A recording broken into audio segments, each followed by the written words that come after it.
মুন্সিগঞ্জের গজারিয়ায় হুসেন্দি এলাকায় আধিপত্য বিস্তার ও পূর্ব বিরোধের জেরে ওয়ার্ড বিএনপির কার্যালয় সহ স্থানীয় নেতাকর্মীদের অন্তত 10টি বাড়িঘরে কয়েক দফা হামলা, ভাঙচুর ও লুটপাটের ঘটনা ঘটেছে।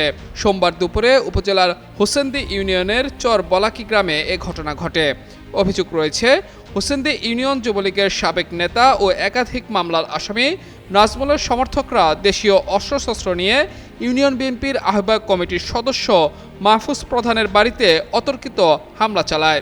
স্থানীয়রা জানায়, এলাকায় আধিপত্য বিস্তারকে কেন্দ্র করে দীর্ঘদিন ধরে সাবেক যুবলীগ নেতা নাজমুল ও মাহফুজ প্রধানের মধ্যে বিরোধ চলে আসছিল।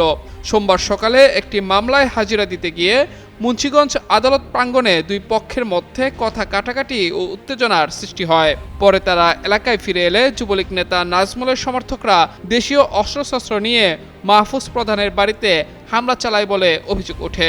হামলাকারীরা এ সময় বাড়িঘরে ভাঙচুর ও লুটপাটের পাশাপাশি ইউনিয়নটির টানবলাকির 8 ও 9 নং ওয়ার্ড বিএনপির কার্যালয়ে ভাঙচুর করে। বিষয়টি নিশ্চিত করে মুন্সিগঞ্জের পুলিশ সুপার মোহাম্মদ মিনহাজুল আলম জানান, রাজনৈতিক দ্বন্দ্ব নয় বরং আধিপত্য বিস্তারকে কেন্দ্র করেই এ ঘটনা ঘটেছে।